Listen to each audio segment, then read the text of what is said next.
Today on the Makeup Insider, I'm joined by the fabulous Rae Morris. Thanks for being here, Rae. Thank you. Thanks for being patient with me. So I'm so glad this timing worked out. Oh, me too. I am excited to hear your story and what you're up to now and how you got to where you are. So let's first of all, can you just let the audience know where they can find you on social media, on the web, and what you predominantly spend your days, sort of weeks doing at the moment, work-wise?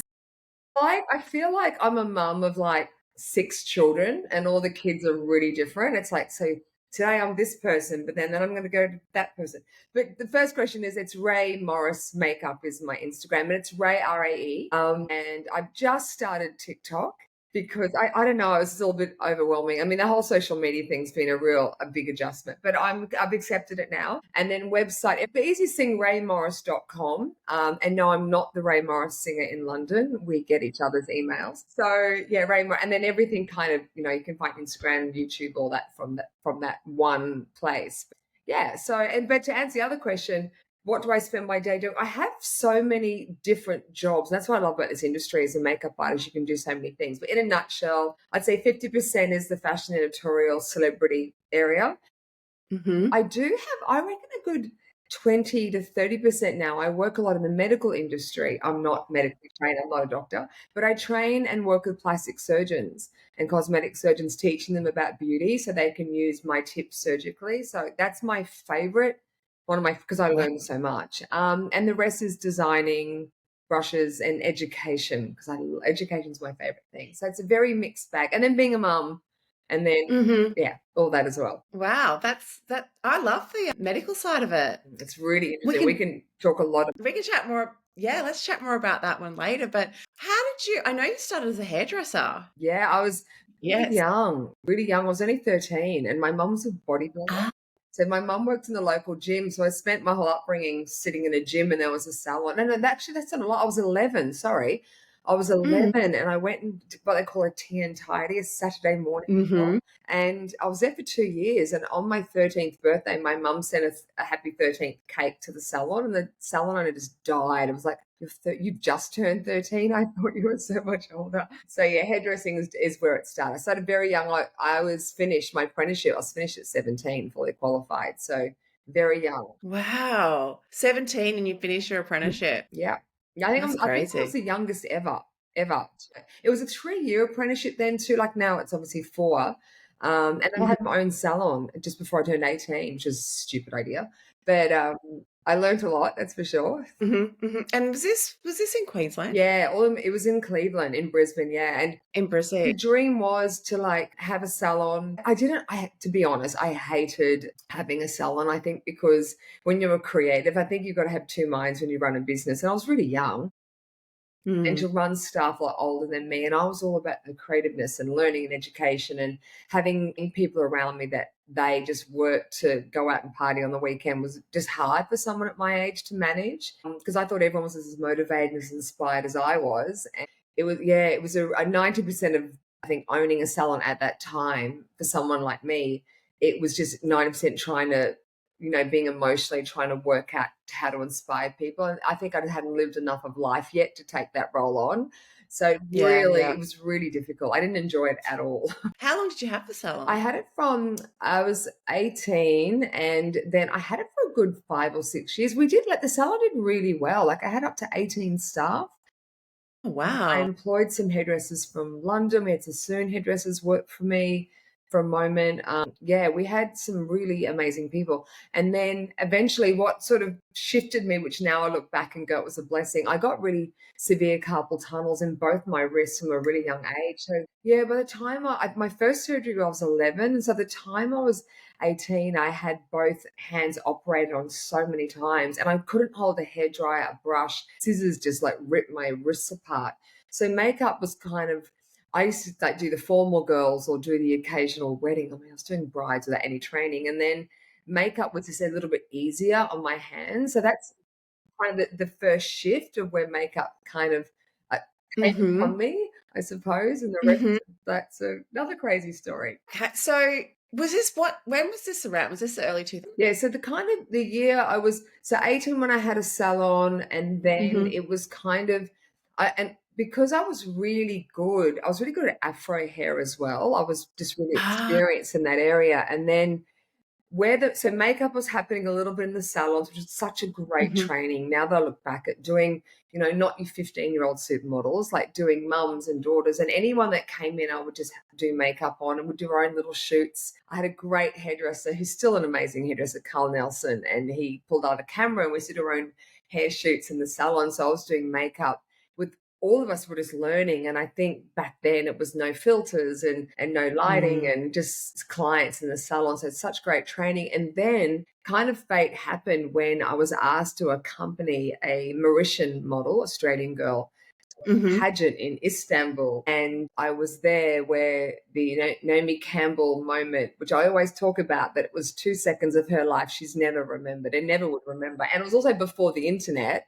where Yeah. all I did is put lip gloss on her. That's it. And I was photographed in that moment, and then came back to Australia and this, Rae Morris International Makeup Artist title. And I just was too scared to tell people the truth. And I just went, okay, I didn't know you could say no. Kind of thank God I didn't, but also I did lie. I lied to get in, but kind of worked out. Well, it was this thing.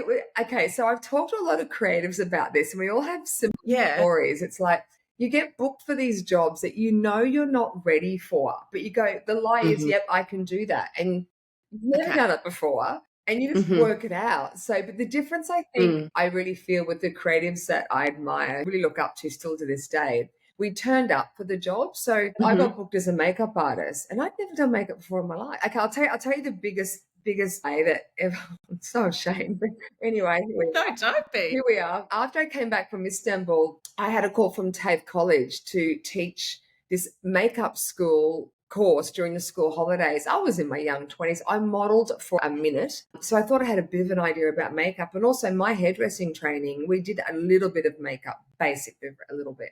So when TAFE said school holidays, I just assumed it was school kids. And I went, two Yeah. weeks? Great, I can do this. Turned up, and it wasn't kids. It was trainers, makeup teachers from colleges all around the country were flown in for me. I just died for a 2 week course. We didn't have internet back then. I couldn't Google this stuff. Yeah, yeah, yeah. No training, no idea. Like I'd never done makeup in my life. And it was the best, now that I look back, most frightening, confronting, amazing 2 weeks of my life, because one, I never demonstrated anything. Two, what I did is I would do this thing. I was so good at manipulating the class out of fear. What I would do is I'd go, okay, so today we're going to do a red lip. I want you, and they all had models. And I said, I want you all to do a red lip. And I will then, so I can see where you're at. That was my line. And what I'd do is Yeah. walk around the room and watch and learn in this moment, and then teach back exactly what I just learned.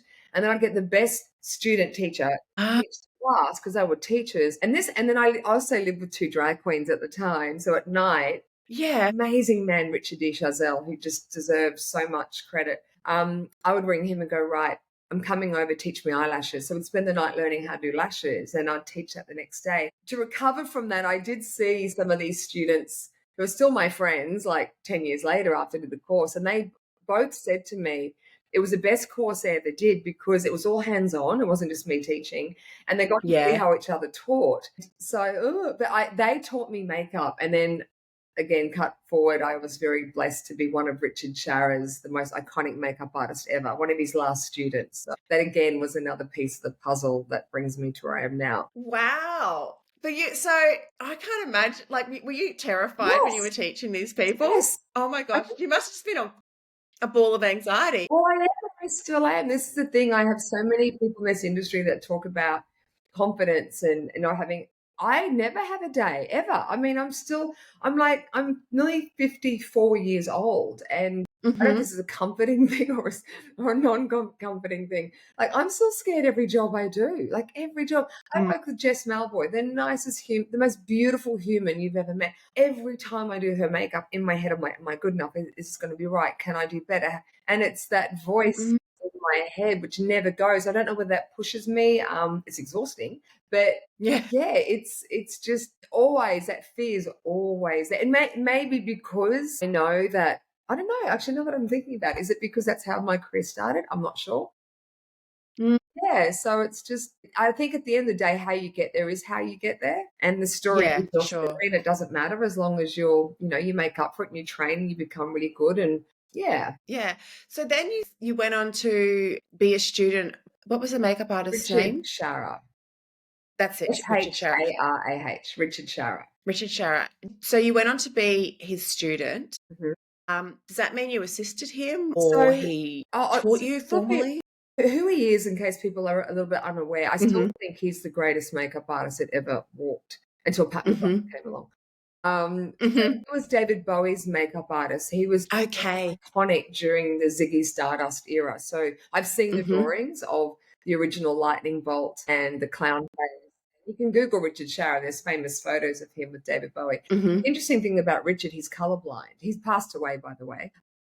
Yeah. I was one of his last students. He, at the end of his life, he decided to teach. And I was very lucky you had to be kind of introduced to Richard. You couldn't just turn up. And not many Yeah. people knew that he was teaching. And then you'd have to Yeah. have a call on the phone. He'd have to get a feeling from you. So he got a good feeling from me. And I was living in Brisbane, flew down. I've only ever had 28 hours of training because his course was 3 days of him and just Mhm. one person, one on one. Mhm. 3 hours, that was Mhm. it. It was a 2 to 3 day Mhm. break, 3 hours, and that's how it was. It was 10 days all up, and that was it. And on the second last day, I thought I was the worst makeup artist in the world. And my dream was just I'd never done a course. I'm working as an artist in Brisbane, and my dream was, oh, imagine if I got to do Dolly magazine. That would be the biggest career highlight ever. And I thought I better learn something. And then going to him was so intimidating. It's like being a painter who's not very good, Mm. a car soja instructor.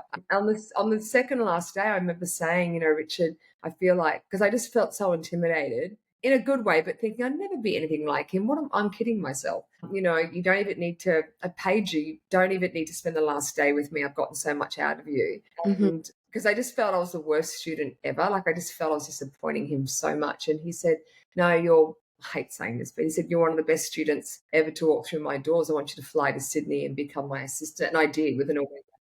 I moved down. Yeah, it was incredible. And that's how you ended.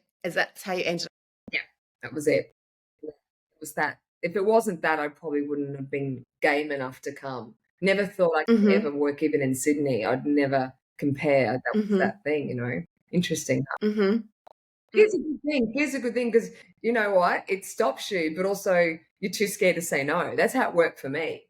Like, people are Yeah, so okay. debilitating, but I was like, okay, I can do that. I got offered, I used to get booked for special effects jobs in my career, and I used to say yes because I was too scared to say no. So I used to give all my money and pay an amazing special effects person to come along and assist me and get them to do the job. And I'd give them all my money because I didn't realize you could just say no. I was just too scared. So crazy what anxiety can do. Yeah, it is crazy what anxiety can do. Um, just can we talk more about that? Because I've definitely experienced a lot of anxiety through going to jobs. Probably thinking in my head the worst thing that could happen that never happens, but just the Mm. fear, and how you feel like, getting to the job. So you did mention that you still get scared all the time, but has it gotten easier? I just know, I think what it is, the anxiety with our jobs is we have to make such quick decisions within seconds on being on set. Because Mm, one thing I've learnt, you can't teach taste, and I mean that in a positive way. yes. My Yeah. taste is very different to someone else's. The anxiety also comes from you've got 5, 10, 15 people, even one person, that their idea of beauty, and there's a million things that are beautiful. It's like turning up to a job and going, I want you to make a wedding dress. Now, without knowing the Mhm. person, the kind of wedding, the taste, the budget, how it's going to be photographed. There's 20 million things that I'm processing, and they're all correct. But if you don't choose the right tool for that job, it can just go south really quickly. And the hard thing with makeup, I find we're the first people on set. We're the first thing Mm, that everyone's looking at. So like mm, stylists, they can change a shirt, take a shirt, blah, blah. Photographers can be late, can change lighting, but makeup's one of those things that it sets the tone for the whole day. mm. And it is personal, and being that person of, I think the anxiety also comes from, in the level that I'm working in, I'm working with people at the top of their field as well. So their opinion does really, really matter.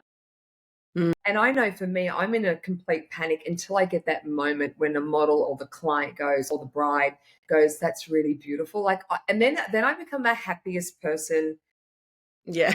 It's either that or $10 million. And I don't know what would make me feel happier. And I don't know why I torture myself, but I would never change it, because I've been in a room with artists where it's like, this is what we're doing, and they'll just stand by it no matter what. But at the end of the day, it's how someone feels. I'm really sensitive, and I think anxiety Mm. and anxiousness makes you really sensitive. I say this thing, I feel everything and nothing at the same Mm. time. So I Mm. either feel nothing or everything. And I think being really sensitive, and also you're also so close to human beings instantly. You know that. We're in Yeah. this phase in 2 minutes. That alerts every sense in your body. Everything's heightened. Mm. So and the other way, it's my friend Sarah Laidlaw, she explains this beautifully. She says that other tricky thing, with the hardest thing with our job, every job we go to, it's like that feeling of the first day at a new office. You don't know where are the Yeah. bathrooms, where's lunch, who's got the most power on the set. Am I making Yeah. decisions, or am I just being told put a green lipstick and you got 2 minutes? Like, there's so much to process in such a short time. That's why sometimes I love a job that goes over 2 or 3 days, because day two you turn up, you're like, yeah, I got this. There's just, Mm. I feel like that Olympic athlete that's on that starting block. There's so many decisions that you have to, instantly, you get those instant judgment of people. You're with the model. Is she tired? Is she exhausted? Does she hate makeup? Does she love makeup? Is the photographer, Mm. I think that's the anxiety, is trying to work Yeah. so many things within 5 minutes of arriving to a job. Yeah. And then Can I also, say one more thing? Sorry, one thing. This is the thing too. When you work with high-end celebrities, or just anyone that's, in the industry, especially celebrities, I always get asked, do they make you nervous? And my answer is, it's never the celebrity that makes me nervous. I get in awe or excited. But I'll give you an example. mm. Pink. Now, I've worked with her twice, and Mhm. the fear didn't come from her. The fear came from knowing she's had the world's best makeup artist do her face. He Mm. just came off a job with Pat McGrath. That's the nerves. It's Mhm. knowing that they've had the most iconic people do their face. They know their shit. Yeah, yeah, That's yeah. where the nerves also come from. Yeah, yeah, yeah. And just back to what you were saying about, like, it's your first day on a job, then you've got to find where to park, and if you've never been to the studio before, and all those sorts of things, and they also add to the stress Oh, of it, I think. 100%. Is there stairs? I've got Yeah. 5 bags. How big's is the hairdresser nice? Is he going to take over? There's just so much, yeah, and every job, every day like that, it's like a new day at work. It really is. That's why I love when I work with the same people, because I just know what it's going to be like. Then throw locations into it. Oh my God, I hate location shoots. Yeah. Nothing I hate more, especially in summer. I hate them. I hate winter and I hate summer. I don't care where we are or how beautiful it is. I hate it. Give me an air-conditioned studio with the bench space and good lighting, and I'm the happiest person in the world. Yeah. Location trucks, I hate them. They move. You can't. Things roll. Yeah. People step up on the vans. You try and do an eye line. Oh, I hate them. Yeah. They're all. That's so true. So true. All right. So you moved to Sydney and you started assisting. Yes. How long did that sort of happen for? Assisting. I mean, I assisted Richard, and then I was so fortunate to assist Dottie, who's still one of my Oh, yeah. makeup artists ever. She's looking after Harry Styles and Alicia Keys, and has done so many Italian Vogues. It's not even funny.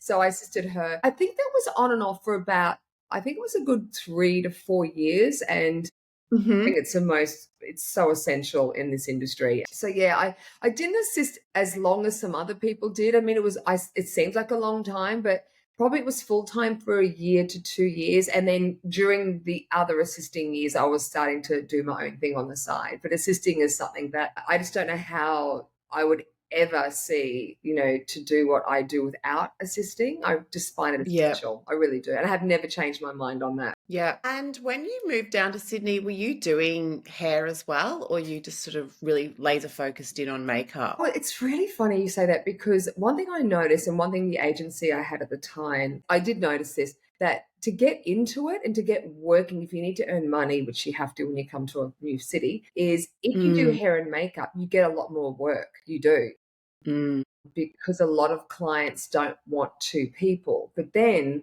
there's mm, such two different disciplines. I really find that it's difficult. And then as you move up and you get better at what you do definitely focus on one or the other.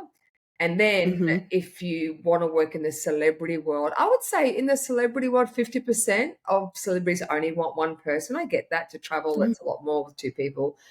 But then there's the other 50%, they'll have a separate hair and makeup. And I still believe separating it is really important, because they are two disciplines. Two, when you do both, you don't normally get more time, you get less. And I think sometimes either hair or makeup gets a bit sacrificed depending on the brief.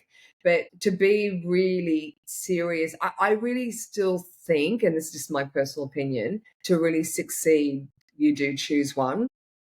yeah. Otherwise, one gets watered down a little bit. Mm. Was it a natural choice to go Yeah. makeup for you? Yeah. Like, I yeah, think hair's okay. harder. I really think Yeah, yeah. hair's harder also to makeup. I always even say when it comes to retouching, you can retouch bad makeup. It's very difficult to retouch bad hair. Mm, Hair's also more difficult because, like fabric, you can't achieve. There's so many things you can't mm, achieve unless it's cut that way or colored that way. The mm, wig work, it's a lot more difficult. Then you put a location on top of that as well. It's not that I chose one because one's harder. I just love yeah. makeup. I like being in the front too. I think it's really, Yeah. I think what you can, yeah, that how you can change someone. And I love makeup because for me, sometimes the most beautiful hair is a slick back ponytail. Yes. Yeah, so Yeah. definitely I'm glad I tried. And being in a salon, and yeah, I just really prefer makeup. I just do. Yeah. I think the salon tortured me. It traumatized me. Yeah, I'm a hairdresser too first, and salon I still think working in a salon's like such hard It's work. the it's and the wage. It's. I don't think people understand. You get paid so little, and I do Yeah. find. I know this might not come across because I'm so sensitive too. I do find people quite draining. My energy gets really drained, and to be on like that Mm, constantly, it's a really personal thing. And not only that, I find people. I'm great with them. Like I could never work in movies because being on set, like I like being on my own a lot too. Like people think I'm this mm, social person. I don't know if I find a lot of makeup artists are really similar. We are really good at giving and yeah. being sensitive and being there for people and being the therapist on set. But I tell you what, the second I'm in that car and those windows are up, I'm off. Like I switch. Yeah. I'm not the one then to go to a dinner or go. I like being on my own in my own space. So yeah, Definitely. I always think, when like hairdresser or makeup artist actually, when because you're with somebody and it's generally for at least an hour, kind of quite intense, just you and them. And I feel like you're not really with many people in that way in life. no, you know. So yeah, it is a huge energy exchange, and if you're doing a cut and color, it can be hours. And that's the other thing too. It's like I know this probably sounds really rude, but I love when people are in and out. That's great. But it's when, after like to perform like that and to be with so many people that close intimately, one after another it is a lot. And again, there's so much, there's so much psychology in being a hairdresser. There's so many things that, when I work back to the plastic surgery department. I Mm, listened to this great lecture from a psychiatrist who was talking about body dysmorphia, and I can't remember the exact figures, but it was higher than I thought. It was something like, I thought it would be like 2%, but I was either 10 or 20%. I'll find out. People who go and see a plastic or cosmetic doctor have body dysmorphia. And so I took away from that going, that means 10 to 20% of people who sit in front of me, no matter what I do, will never be happy. And it is really hard not to take that personally. yeah. It's really hard not to do that. So yeah, I find it, yeah, people, I find it's exhausting. And also too, I don't know, being female and I don't think it's just Mm, a mum thing, but when you're working with such young people and you know that sometimes if they're having a problem in life or they really come to you, and I think because they don't know you, they can be more open, which sounds weird. yeah. Because they're not going to see you again. So I think sometimes Mm, it's easy to be a bit more exposed. But part of me is always like, I think, no, I'm a little bit older and I've been through some things. I know that sometimes 5 minutes of me showing them so much love or connection, or they're in a foreign country, can really just be that moment that could help them in their life. So I feel a big responsibility sometimes. A Yeah. lot of someone's struggling with something in life, or a boyfriend issue, or they want to do this in their life, and they want advice. So again, I'm really aware of who I am around young people, because I really want to be a good, Mm, so I just sometimes I just want to turn up and just go, oh, can I be bothered yeah. talking? But I I know what you mean. don't get that. Absolutely. And I think too, something that maybe isn't spoken about much is that time in the chair, whether it's a bride, a celebrity, a model, it's more than just the makeup. It is that connection, and you are sort of setting them up for the day. Like, like their experience can then Yeah, change how they perform, or yeah. you know what I mean? That kind of thing. So, Oh, one thing Richard taught me, one of the things he said to me, he said, your job is when someone sits in their chair, if they don't leave that chair feeling better, lighter, and feeling beautiful, you haven't done your job. And I remember going, gee, that's a lot to take on. But the other thing too, the vulnerability, like especially if you're with someone whose persona is purely about how they look, and they're sitting in front of you with no makeup on, quite exposed. mm, And also too, sometimes because you are a bit of a blank canvas in front of someone, if you're kind, I've seen it a lot. Like all I've had to do is like give someone a really nice, deep, intense, kind smile, and people can just burst into tears. Or there's mm, just a lot that there's these magical moments. Sometimes I wish makeup artists could all put GoPros on our head, and people could actually see how many beautiful, intimate moments we get with people. So again, it's such an amazing time, but it's, yeah, it's yeah, the emotional. It's more than makeup. I always say that makeup's probably 20% of what we do. There's so much yeah, I more, because it's agree. about how you make someone feel. I'll say that over. You can be the world's best artist, but if you don't make people feel good, it's part of our job. And what a great job to Yeah. have. Yeah, I agree. And it is a great job to have. It's Yeah, it's a hobby, I think. yeah. So, assisting, and then did you go on to have your own agent So yeah, so what from there? from there, look, really agencies are still, I mean, the way the game's changed, obviously a bit now with social media, but Mm, agencies were just essential. There was no other way. So I was assisting, because if you think about what a lot of younger artists don't realize, or actually I didn't realize this either, agents aren't really there to build your career. They're there to take care of clients who call in and go, I'm from Vogue, or I'm looking after, I don't know, Harry Styles. I need, or I've got a beautiful South Sudanese girl that needs a makeup artist. Whatever it is, their role is to find the best artist they have on their books for that job. mhm. So an agency, it's very rare that an agency will just cold call and just put a makeup artist on without coming from a bit of assisting background. And the reason, Mm, like I said earlier, 20% of what we do is makeup. The rest is, what do you like on set? Are you good at mm, hygiene? Are you on time? Are you rude? What do you like? And an agency, it's a reflection of them. So they're very reluctant to take someone who hasn't come from an assisting background, because you do learn so much about, where do you fit on set? Where do you fit in this whole, like, even, I remember the first time I went onto a movie set, and I wanted to check the hair and makeup, how it looked like on the monitor, but my monitor didn't look good. So I walked into the client's tent and watched it from there. And it was like, you never do that. Even if you mm, go for food and catering on a movie set, the director, then the producer, there's a pecking order, and mm. these things have to be, are you really quiet on set? Are you taking social media photos before the campaign comes out? And that's why agents are just like, you know what, if you've come, I mean, I will give myself a shameless plug. I think I've assisted, well, I'll start again.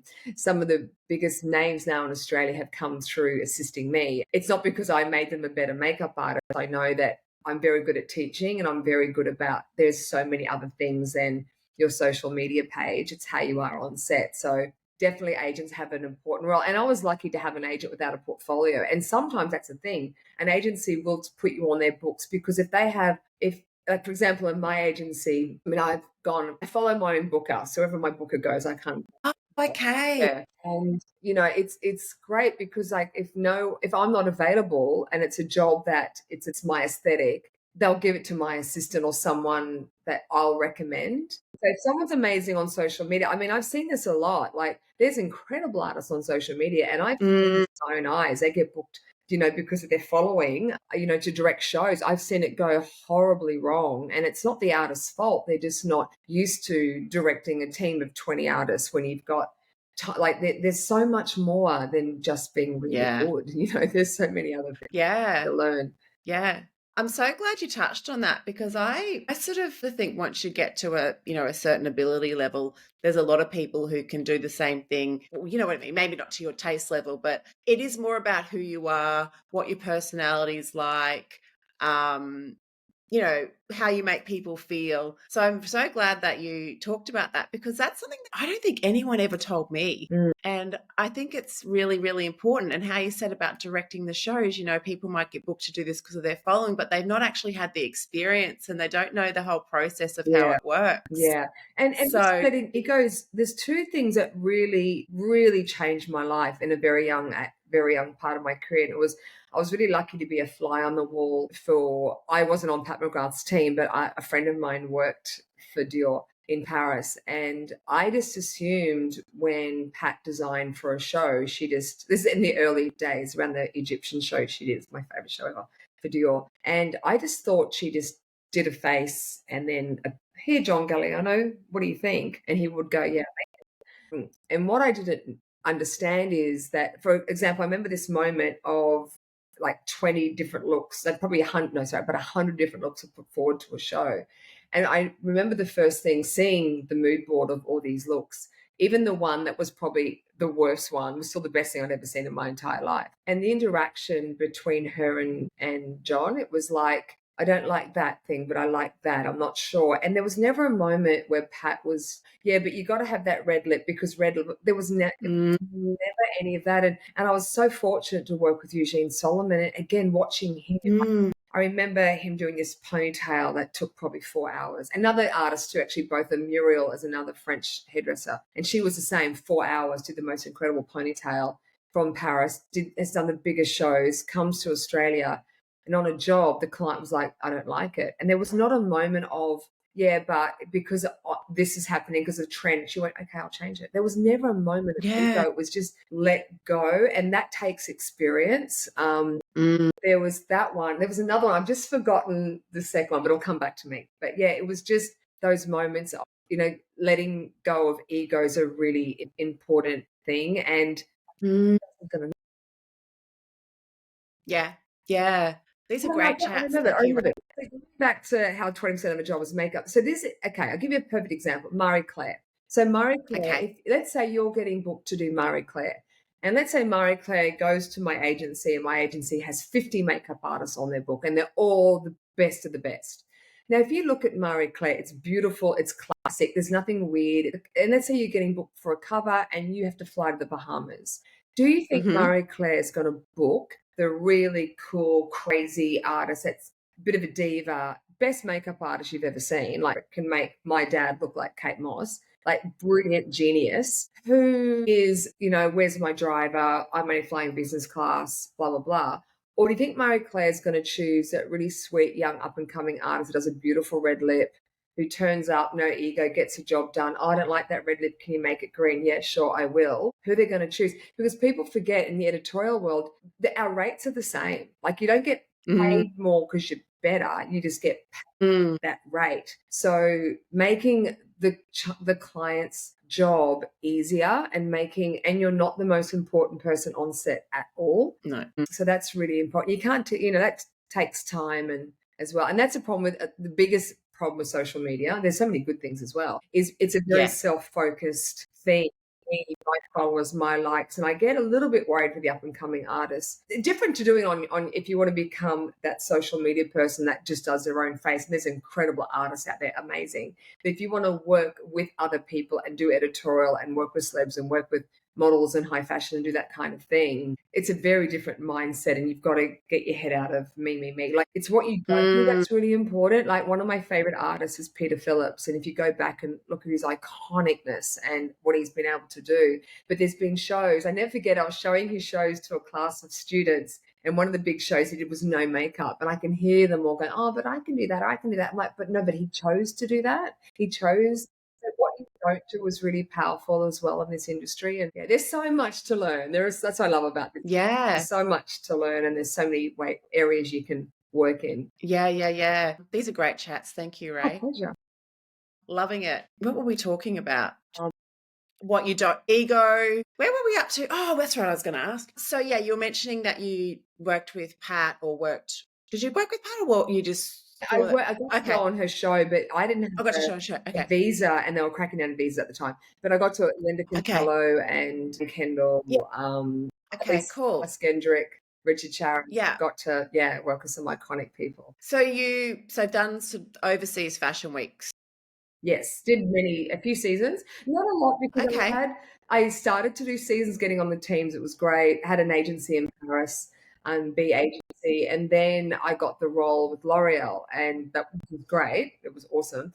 But L'Oreal and in Australia, their fashion weeks were colliding with Paris Fashion Week, and I had to make it, but also had a mortgage to pay. Yeah. And so I chose, which is still amazing, like to work here in Australia. It was great. Very different. The shows are very different. And one thing I learnt a lot again, which was so rewarding, the bigger the artist, like, so you go to Paris, and this isn't all for Australia, but a lot of the differences I found is when you work in the Paris shows, and I'm sure you've spoken to many incredible artists who might have said the same thing, the calmness, there's no yelling and screaming. It's very quiet. It's very focused, Mm, taken very seriously, hair and makeup. If you need 5 hours to do hair and makeup, you get 5 hours. And there's just this order and control. There's no screaming, yelling. It's just not that. It's very disciplined and it's taken mhm, very seriously. So you're not out there mhm, partying and laughing and having a disco. Like that's not how it works. mm, And I love that about working overseas. It was just to see people at the height of their career being very calm and very ordered and very polite and very respectful. And it was amazing the people I got to work with. yeah. So you did that for a few years and then you did became the L'Oreal creative director, is that Yeah, I was correct? the longest, Yeah. still globally, I'm still the longest ever person who, L'Oreal was signed for them for 10 years. I was their Oh, makeup yeah. artist for Australia, which was amazing. To work with a brand that big was iconic. It was amazing. And it was also, I was so lucky. I directed over 150 shows here in Australia. I had the most amazing team who I'm sure you've met half of them now. Yeah. It was Victoria Barron was on my team, Sandra Cook, Yeah. who now looks after Kate Moss, Sarah Laidlaw, Lane Mhm. Pye, Joel Phillips. I'm just trying to think. I've had so many great artists come from there. Casey, Victoria, Mhm. Lena, oh my goodness, Jazz Pampling. Oh my God, her brow works insane. But that was also Mhm. great. Andrea, I had the same team for 15. Well, okay, I signed them for 10. I ended up working for them over 15 years. Okay, but no, sorry, for 10 years I had the same team because, Yeah. budgets were great. Budgets were awesome. Yeah. We used to fly to Melbourne. We had drivers. It was just great. But also Melbourne show, what was awesome about those shows, they were for the public. So the public would buy tickets. So there was budgets. So we got a lot more. It's Okay. great. Sydney's a lot So what harder was because they're designers yeah, for themselves. And, it's a lot of money for someone to put forward for a show, and sponsors aren't as big as what they were. because one's Fashion Week and one's a fashion festival, is that Yes. Yeah. correct? Fashion Week Yes. is Yeah. more, well, it's changed a bit now. They've opened it up to Mhm. consumers a bit more, but Sydney was always industry only. It was always for Mhm. brands, which it still is. Mhm.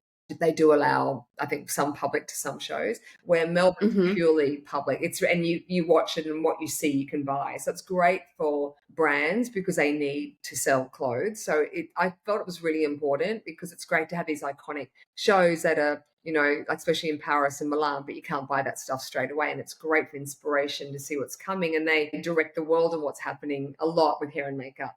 But what's also really important, which I loved about Melbourne, there was a care and we need to help these designers to sell Mm, clothes. And I love that. So you could watch it and then go buy it tomorrow. So I thought it was really awesome they mhm. did that. Mhm. And when you had this role with L'Oreal, so you did the fashion weeks. What other things were you responsible A for lot. So all or their in charge of? launches, Yep. I'm taking products and Okay. trying to work away, like taking those brands, but because a lot of the products were quite commercial, but finding creative and artistic ways to use it. And Mhm. it was really good that it was a consumer brand, but it was very elevated. Like, and also if you look at the Mhm. spokespeople they had at that time, and Beyonce, Hailey Berry, Jennifer Lopez, like the names were just huge back then. So we had these iconic people who were the face of the brand. Budgets were great, but I had probably 50-50. So the fashion weeks was finding, to find inspiring looks, but you could buy all these products at the time. And it was interesting though, there was not a little bit of a battle because they would say bring out a color palette that I just didn't love the color mixture, but then I'd find different ways of using it, which I love that. And they let me have that freedom, which was great. And then Yeah. also my main role was more me, so L'Oreal and then the beauty editors, because they have to write Okay. consumers. So and I loved it because it was like I always define a product and how can I use this completely in a different way that it's made for. And L'Oreal Paris, which was great, it took a while to get that trust, but that I loved it. It was like, how do I take a blush and make it into an eyeshadow, and how can I make it fun and more interesting? And I really loved that role. So I had great trips, and it was me and all the magazine editors. That was like Harper's and Vogue and Sigourney and some really iconic people who are still in the industry, and I'd travel with them and do shows and launches and media. It's great. I loved it. So launches, so does that mean you would be demonstrating using the product? Yeah. So they like come in and go, here's our spring summer palette, it's coming out. And people in Paris had amazing people. I think it was Mark at the time. Mark, I can never say his last name, and I don't want to say it the wrong way. He was the global director. And now Val Garland is there as well now, like iconic makeup artist. And so it'd be launched in Paris. I'd get sent it. Here it is. Okay. And now it's June, but they're going to run this in Vogue, Harper's, Cleo, Cosmo in November. So do some shoots, talk to the media, launch it, do events, demonstrate. Yeah, it was really pressure. The pressure was on. It was one of the biggest global, at the time, it was the number one cosmetic brand in the world. So I was very honored to have that role. How are you, because just going back to anxiety and stuff, still terrified every day? Like, how did you go? You know what's funny? There's two things I'm not, when it's inspiring consumers or taking products and no, that getting up in front of 10,000 people, don't even look at it. Even with the plastic surgery thing, I thought I'd be terrified, but no, because I do know that one thing I do, I know I'm good at education because I struggle with makeup, and I kind of look back and go, I wish I had someone like me to help direct me when I was and I'm really grateful that I've put myself in so many areas in the global companies of like a L'Oreal, and then the medical part, and then teaching, and then not being able to do makeup. Like I've had to really hone my skills in so many areas. So I really feel for that younger anxious me that's sitting in that room going, I can't even paint a straight line. Now I learned to airbrush because I couldn't blend. I mean, I just really struggled with makeup. I remember with my drag queen friends, even to this day, if I'm in a room with other artists and we're playing with eyeliners and I can watch these artists and just go boom and it's done. I've never had that skill. Like I'll get it amazing, but I tell you what, like to get a lip perfect, I'm known to be fast as well, but a lip will take me longer than anyone else. I'll get it perfect, but I don't have that steady hand. So I just feel, that's really helped me. So the education, getting up, there's the things that don't give me anxiety at all. Yeah, okay. There's things that do. And you know what gives me anxiety? When you're in that editorial space, in that fashion space, you're there to inspire other artists. So the expectation of me is huge, and that is the anxiety. And then every makeup I ever do, even to this day, I have two voices. I have Richard Charas and Pat McGrath's. And I always, what would they think? Which makes the simplest it's not what my friends think or my husband who's so supportive, my daughter, it's what would Pat, which puts a lot of pressure on me. That's a lot of pressure. Yeah. The way I explain it to artists who want to do and work in the industry that I'm in, it's like, this is how I explain it to my daughter. I'm like, Sophia, imagine that you one day pick up a tennis racket and you're going to go play tennis and you're okay at it, but then you say to me, Mummy, I only want to play for Wimbledon. That's kind of what I feel the fashion editorial world is. It's the best of the best in that area that you have to, you're creating trends. You are, you're inspiring other artists. Because that's all I don't know if other artists are the same, but that's the opinion that really matters to me. Like, which puts a lot of pressure on me. Because it's easy to get my friends to go, yeah, you're amazing. That's great. But I don't care about that. Like, that's great. They'll do that no matter what. But, there's a couple of people in the industry that I go to that I really respect and their opinion. I'm like I'm designing packaging for a brand, and Delano, that's another conversation. But he's like my creative genius. I can't breathe without this man. And I'm just a simple thing. Okay, I'm going so left to center, but I did this little logo idea for my brand, and all my friends are, oh my God, that's amazing. And I went, I'm going to ask Delano what he thinks. And I asked Delano. And he's like, Mm-hmm. and it was like this little squiggle that I did. And he went, "Who do you think you are? You're not YSL, who can do YSL and people know who you are. How do you Google that, Ray? How do people know what that even means?" I'm like, "Oh, right. So I do have these people in my life that I go, what would they Okay. think? Yeah. Yeah. Okay, so we'll go back to L'Oreal. So, and would you do photo shoots for Yeah, them for the, yeah, okay. do all of it pretty much. Did that, was that mostly what you did during that time, or were you No, no, still no. doing? No, it was only it's interesting because people thought that because I think it was 30 days of the year. That was it.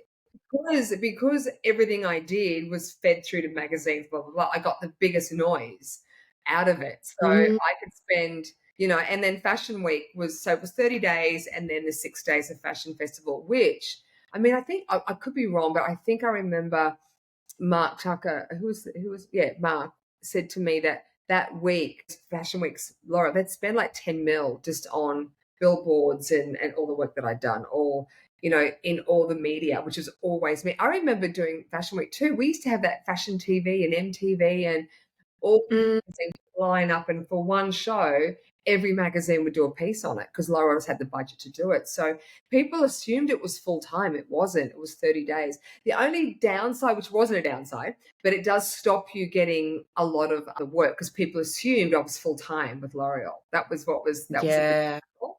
And that was the only reason I decided to leave. I was there for 10 years. And also, too, I always had that fear of you don't want to be in a company too like you want to leave when they love you, like when you're at the height Hmm. of them, which is a dangerous thing to do. But I thought I'd rather do that than still there, 85 years, and they go, "Right, I think it's time you go."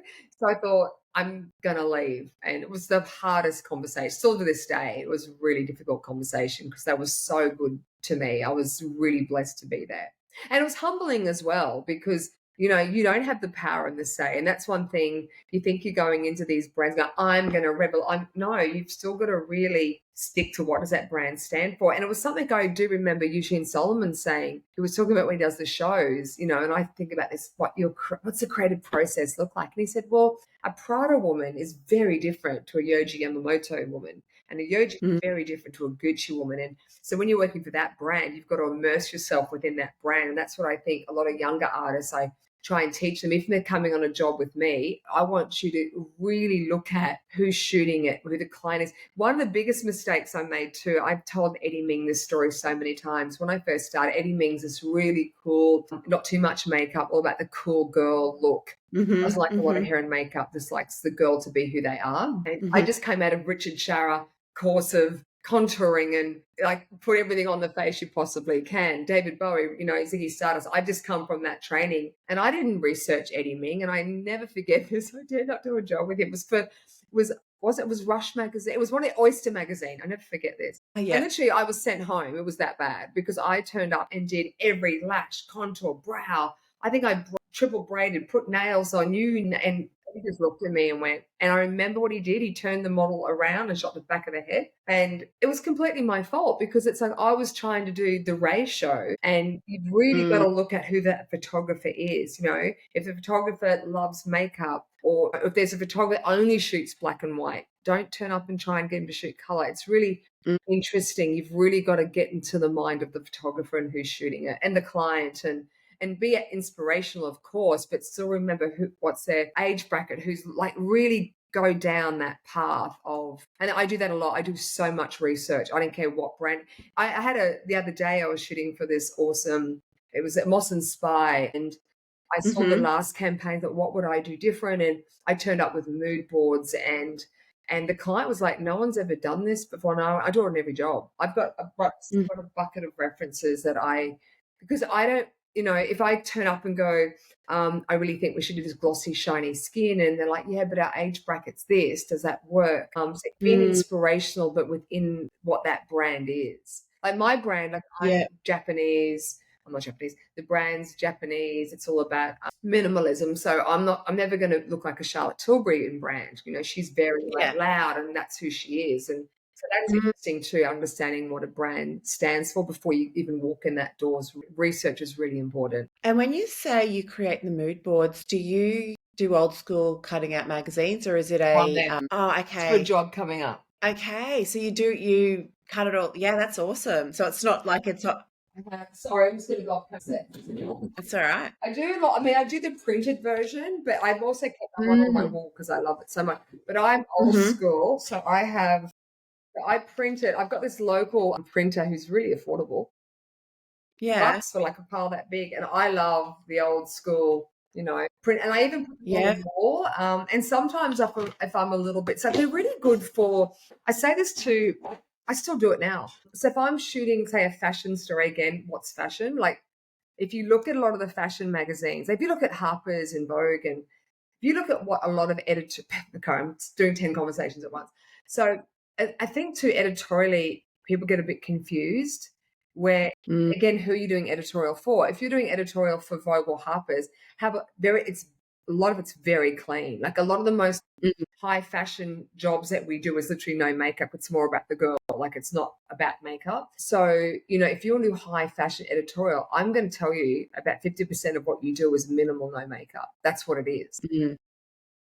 So the reason for the references is because it helps me get a mood of what photographer is liking and not, because I Mm. can show one little trick that I do. Like if I've got a makeup idea and I really, really want to go for it and I do it and the photographer goes, have you finished? And that's sort of a backhanded criticism. I just show them something from Paris Vogue that's similar and they go, oh, well, that's amazing. So I sometimes use these images and I make sure they're from Paris Vogue or Italian Vogue or something iconic. And it helps me, if I've got an idea, sometimes having a bit of a backup for them by seeing that, the way this is lit, the way the models, because unless they've seen it before, how are they going to be inspired by it?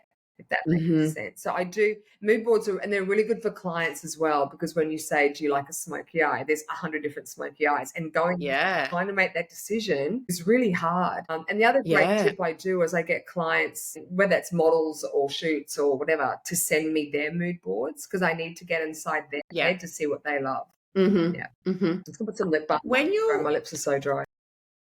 That's when you're working with a celebrity, so we'll talk about Jess because you mentioned her before. Do you workshop the look you're going to do on her like leading up, or sometimes you just Okay. show up and wing it? Show up and wing it, but there's a reason. I'm not good. Okay. If it's okay, how do I explain it? If it's a look for a celebrity for a red carpet, I definitely workshop it. And what I do, really personal person I've worked before, I will go through all their Instagrams. I go through every look that's pretty much been done on them recently. And I go, what do I love? What don't I love? What do I think works? What doesn't work? Blah, blah, blah. So in my head, it's a great, like what color suits them. So I've got a great pool to draw from. So I can Mm. pre-plan if I know the outfit, the clothes, the hair, that really happens. But I'll still get myself Mm-hmm. so prepared. So no matter what direction, so say I think I study her like Jess, and I love Jess in warm color clothing. It's my favorite. When she's in the oranges and when she's in those, Yeah. her skin just goes amazing. But she does work with cool colors, but the palette has to change in makeup. So I will just, in my head, because I don't know till the day, I've got my sort of two ideas that I'm thinking. When it comes to the fashion stuff, I'm going to be really honest. I'm not good at preparing, because until Mm-hmm. I've seen the girl, seen the clothes, been there on them, that's when I'm at my best. So I don't love when people go, can you do a mood board? Sorry, mood Mm-hmm. board's fine, but I don't like, in 3 weeks' time, we're shooting this girl, give us your ideas. I'm not good like that. I'm good on the day because I put a lipstick on that. Mm-hmm. So when I have a girl and say it's a fashion shoot, like you've got to be prepared to just let it go. Like that's what you're there for, is to make the best decision, and also let go of an idea on the day. That's what you're there Mm-hmm. for, to make the best. Mm-hmm. Something's not working, you'll let it go. So a lot of times with the fashion shoots, I'll have a bit of a play moment. We'll have a look, have a play. If lighting's set up, throw her in, pull her back out. And then it comes to me that way. Sometimes I go in with ideas, but most times if I pre-plan it, it's never ends up being that. So Yeah. Yeah. when I say wing it, yeah, but I'm very prepared to wing it on the day. And I think that comes from my anxiety. I know that I won't pull out Picasso on the spot, but I'll have about Mm-hmm. 10 plans that I know that if I'm going to go this way, I've got the airbrush gun, I'm ready to go. So, but my best moments Yeah. always happen I plan one thing, I get halfway through it and I go, no, that's not working, let's do that. And that always is how it works. So I don't like to promise anyone because I don't know if that's going to work out on the day, which scares people. Jess, was it The Voice? That's just started, hasn't I've it? done Leanne. Oh, Leanne, sorry, Leanne. Had you worked with her before? Never. She's fabulous. Okay. So again, it's like, I mean, I haven't met him, but I call him my friend. Troy Surratt looks after her. And so how that process works is Okay. they Yeah. will pick you, and they do pick you based on your social media. So it's really important. Your social media is your website. It's so your website. Okay. That's what they do. They go, first thing I even do if I'm booking a makeup, I go straight to their Instagram and see what they do. So I got chosen for that reason. And then sometimes depends on the artist, like Leanne, she just turned up on the day and she just trusted me. I think because Troy Surratt recommended me as well. So there was a base there. But sometimes like Kelly Rowland, when I first worked with her, we met, but again, it's like the day before and I got to do her face. And then, she decided whether she wanted to go ahead or not. So it's very different with whoever you work for. I've had brides where I meet them on the day of their wedding. I've never met them before. Mm-hmm. Yes, it's so different. And again, that fact, the anxiety, there's no system. I don't know how it works. Like it's really different. Most times it's on the day. You just turn up, Yeah. you're with them, you get the work done, you got an idea, they trust you, they have high expectations, and you just hope to God it works out. Leanne, was it different outfits? I haven't So watched The Voice. so Or is it continuity? yeah, for continuity. So what they do is, I mean, I've signed an NDA, but there's obviously it's out now, so I can talk about it. So what they do for all the blinds, they will wear the same outfit. So Yeah. and the reason I get now why they do that, because being on the show for so long now, that, if there's a mistake or a sound problem or they come back later and they've missed a camera angle or whatever, they can take a wide shot because they keep them. They don't do that in any other country. I think it's only Australia. So only the Okay. blinds is done with one outfit. So it's one. Okay. Then now, like when you'll see going into it's a different outfit. And a lot of the internationals are completely styled in their own country, and all those photos are sent to us. And then she's great. She just trusts myself. And again, going back to Leanne, I can't imagine Leanne with a big red lip and false lashes. That's not who she is. So No. I want to Yeah. really keep it in that earthy, natural tone. And, even like she's just, her and Jess, both of them make me want to be a better person. They're the real deal. And especially with Leanne too, like, what really blew me away to see someone so dedicated to her craft. Like there was not a day where she wasn't on the phone to her vocal coach, warming up her vocal. Like professionalism is just beyond. And the trust she has too. It's like, but again, going back to, we have to be in a position. You can do the best makeup. You think you've done the best thing. If they turn and go, I hate it, you go, okay, change it. It's got to be being flexible at that moment. Yeah. How long do you normally get? An hour for makeup, minimum. 1 hour for makeup, I won't do it. Like people, time, you've got to be fast. Yeah, but one thing Richard Shara said to me, if you don't get 2 hours to do makeup, don't take the job. Well, that's a bit extreme because that won't work. But a minimum an hour. But one thing again I noticed, traveling and being around the world's greatest, some of the best makeup artists take the longest. Because every brow hair is so important. Like the skin prep, Kelly Rowland, I got, there's a lot of work with hair. Face is so beautiful, but it's 3 to 4 hours, and that's not us being slow. It's we are the nail, the cuticles, the detail that goes into it is incredible. So sure, you have to be fast. There's times that you do, but again, if you have a really strong Instagram page or your images are great and you get booked because of those. I mean, this is the thing, right? Special effects artists, they're never told to do things in half an hour, are they? They never get half an hour. I've walked into special effects. Thank you, Sheldon Wade, who's a legend. I jobs with him, and they go, hair and makeup, how much longer? 45. How much longer? You got half an hour. Him, how long? 6 hours. They don't even question him. I'm like, well, what? Because someone can do it in half an hour doesn't mean it should be done in half an hour. Yeah, so, I'll choose my weapon. So if someone says you've got 45 minutes, well, I'm not going to do a smoke girl with lashes and a brow. I'll just choose my weapon. But yeah, taking more time. And going back to that point, if you've got incredible images on your Instagram feed and someone goes, I love what you did there, and you say that took me 6 hours, they're not going to say do it in 10 minutes. So having what's going to really help you is having the imagery on your page that you want to be booked to do, and then you get booked to do it. I've been in Paris on shows. Hair and makeup was 7-8 hours. Kabuki and Brent Lawler, who work a lot with Stephen Klein, Italian Vogue, they told me they would do makeup 6 to 8 hours. Brent told me 6 or 8 hours, and Stephen Klein, for Italian Vogue, Stephen Klein would arrive and go, no, I don't like it. Come back the next day. You know, if you look at that, Wow. and that's our biggest, that's the thing that gets me so angry. It's like we see these iconic makeups, and then you've got these young, incredible artists that just get told, hurry up. Why are you telling someone who paints a picture to do that in 10 minutes? I know television, I know there's definite roles where you've got to be fast, absolutely. But if you want to be Yeah. that artist that wants to do incredible stuff, do it, present it to the world. And if it takes you 6 hours, that's how long it takes you. Mm. Do you do hair and makeup at the same time? I know you're not doing the hair, but I do how this do you? sometimes, but I don't like to Yeah. do it. But if someone's doing hair, are you doing makeup at the Depends. same time? Depends. Yeah, I it can just do depends on the something. I thing. just can't. With the movement, the head's down. I know. And I It's make it hard. really clear to the client. I go, look, I'm not being lazy, guys. As I paint nails or I check, I can't do anything. When the head's like that, Mm. and no, it's just Yeah, it's you crazy. can't. And like hair and Mm. makeup's interesting. We you know, I always go, who's got the hardest job today? Who's got If I've got the harder role, I'll do the eyes first. Okay, guys, don't Mhm. touch hair. Just let me get eyes on first, and then head down, Mhm. but then head up. Boom, boom, boom. So we work together, and you know, it's really difficult to do both. Especially their heads. How do you make it when a head's Oh, going it's like so that? hard. Just it's crazy. Blow waving. Oh, yeah, it's very difficult. When it comes to your Instagram page, I love this conversation. do you because you were just saying, the work you put out there's the work you get and all that kind of thing. So is it really thought through for you what you post? Very to Okay. the Okay. point where, oh my god, yeah. I mean, if you even look at it now, I've done another recull of what I do. It's really important because you're also telling the world what you think beauty is. Mm. Really important.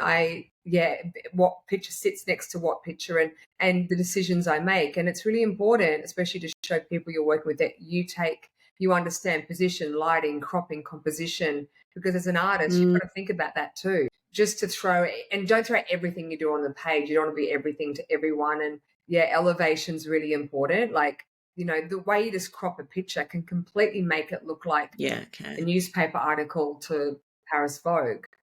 Just really considered, and yeah, I'm very lucky. I've got two new girls that work with me, both incredible. And Mhm. you know, Tatiana Rose is a bit of a star in her own right, and she's helped Mm. with the imagery. We do it all here, my little Mhm. next door on the floor. And Mhm. another amazing girl, I walked into Mecca, and I saw this girl Yasmin, and her makeup was beyond, like this Chinese Mhm. beautiful face. And I just offered her a job. I didn't even know if she was good at doing other people. I didn't know anything about her background. I went, can I know you're part time here, and the other day it's going to work for me. She said yes. With a design background, yeah, no, it's really important. Like people, I know I talk about this all the time. When I do master classes, I get really good Mm. art. So it's really hard. I'm not getting any work, and I look at their page and I'm telling you, that's why you're not working. Your Yeah. page, you know, even fonts matter. You don't think they do. And look, if you're incredible at what you do, great. And the goal in this industry is become the best artist you can be and be great at all age and all skin tones without the Mhm. camera being on.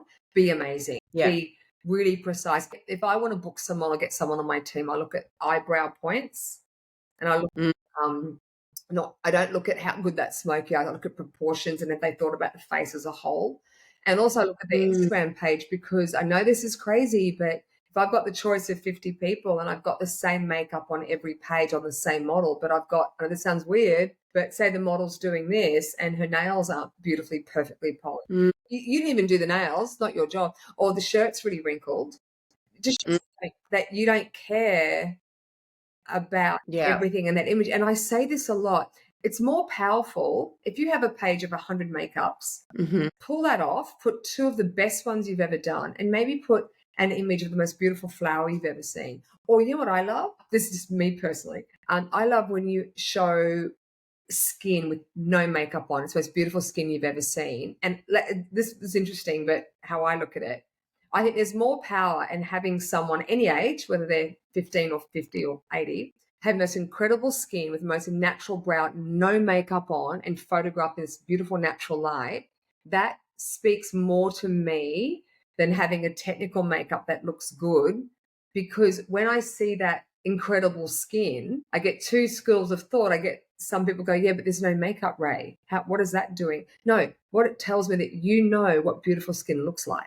Yeah. Wow, you know what Yeah. I mean? Or if you put an incredible flower or rose, it's lit so wow, you know, Like, I want to be part of your world because what you think is beautiful, I do too. And it's a great way to attract your tribe, you know?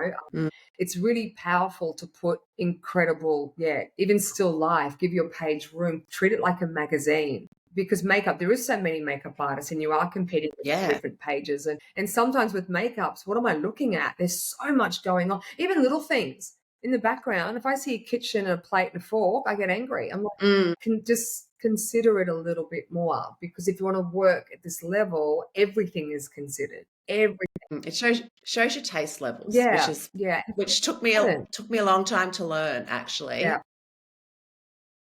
I think I used to just try and put I everything did. up, Yeah. I you look at my know? page and go, oh, And we thought, I think, when we first got social media, it's like, we've got to get the likes, we've got to get the likes, or something like, you know what I mean? You've got to get all this attention. But now it's about your brand and your yeah, aesthetic and yeah. your What are taste you good at? levels. So, And yeah, people want to be part of that world. So I think yeah, it's really, for me, and if I look at my page, I know, like, I'm not known for, and I think it's still great, that baking, very heavy Instagram mm, flash. People do it incredibly, but people won't go to my page and go, oh, I'll book her for that, because that's just not what I do. I can do it. I mm, do it. So yeah, your page is really, really, people don't realize it can be fun and it can be all that as well. Don't get me wrong, but I'm talking purely if you want to build yourself as an artist and get booked as an artist. I say this for brides. I think something that lets a lot of bridal artists down, and I'm only talking about people who come to me because I love consulting and helping people build their mm, career. It's my favorite thing. But bridal artists, one of the biggest mistakes, and this is only for people that come to me and go, why aren't I getting brides? Because you put every bride on your on your page and they go, but I'm yeah, working. No, that's not what you should do. And I'm going to be brutally honest, but sometimes if you put a bride and the hair wasn't done well, hmm, you didn't do the hair, the dress didn't mm, fit, it's not right, and the tan lines and mm, the nails aren't straight. And when you put that on as an image, you're not there to defend it. You're not there to say, I know that you didn't choose your dress. I know you didn't take that photo. And the makeup's beautiful, but it gets lost because in the imagery, yeah, it's not polished. And if I'm a bride, I want to know that you as an artist will fix that strap if it's not right, or that, that's what we do on set. So when I'm working with hair, makeup, and stylists, if I run to the bathroom and something's not right, there's a team of people that are all to create the one image. And this is probably mm, my point. When you can tell someone who's not hasn't been in it long enough, they're all fighting for their own space. The hair's doing this, mm, and it's like, no, sometimes it's you're not doing anything but making that hair stand up, making that girl look, woman, man look so beautiful is the goal every single time. So if that goal, how do I make that dress look the most beautiful? That's what our role is. It's to take, otherwise a bride can just go to anywhere and get this done. But if they're booking you, they want you come with that extra moment that they go, you know yeah, what? And that's why artists, I remember Sarah Laidlaw, when before internet, she used to do, like, was it 200 weddings a year, didn't have a website or a business card. We'd yeah, work all wow. together and brides would come 200 weddings a year, out. that's huge. Incredible, incredible. Because, like, we would just go in there, and even photographer would, move things around, and the hair was, we'd just be so in there to make this Mm, perfect as, I mean, there's, what's perfection? I think that's another conversation. But yeah, I say that to makeup artists, go back through your page. And the other thing too, don't put 7 photos of the same look, because it just shows me that you're trying to look busy. No, just less is more, less is more. yeah, I'd love that's to have, such great actually, I'd love to do that advice. as a full-time, not a full-time, don't have time for it. I'm actually being honest here. I would love to start like a day where I could just sit with Oh, artists and help them go, what could I do, and just help. I'd love to do that because I've seen it happen. I mean, there's so many artists I know that I talk to, and not that I know everything, but I've got really good advisors around me too that work in, yeah, and they help me, and yeah. pretty good. But you've also you've gotten, like, you've been where they are, and where you are. And I think would be an amazing Mm. workshop. Yeah. Let's do Yeah. it. Should. Do We it. should. Yeah. Yeah. Because, the one thing is, it's really like, to get really good advice, like, you can get advice from anyone, but to get the right advice Yeah. to get you to where you want to be is another thing. Like, your mother can give you advice, but they don't do what you do. So, yeah, love that. Huge following doesn't, or I mean, huge following is great for getting endorsements and getting certain products. And Oh, yeah. I mean, I did a video on TikTok recently, and it was on pseudo cream. Would you believe? On pseudo Oh, I think I saw that. million, 2 million people watched that. I grew like 5 people in following. It doesn't mean, my Instagram. I mean, here I'm recommending how things should look and feel. I'm not an expert. Like, I don't have the highest following in the world, but I know that I get really good clients, good work because of that page. But it's taken so Yeah. long, like, to learn and I'm not always what's working, what's not working, because it's also, I look at a page as a full unit as well. If one post does really well, I go, yeah, but how does it look on the feed? How does it look? Yeah. So I'm probably not the one to ask about getting huge engagement, which is probably what social media is more about. But for my, Yeah. it's imagery that I love. But it's still talking about like the imagery that maybe you put on your website. You know what I mean? And this is another thing too. Again, your Instagram has to reflect your website. Has to have because if someone's coming to your page and they're loving who you are and your brand, then you go to your website and you're a complete different person. I do that. I got, again, another Delano moment.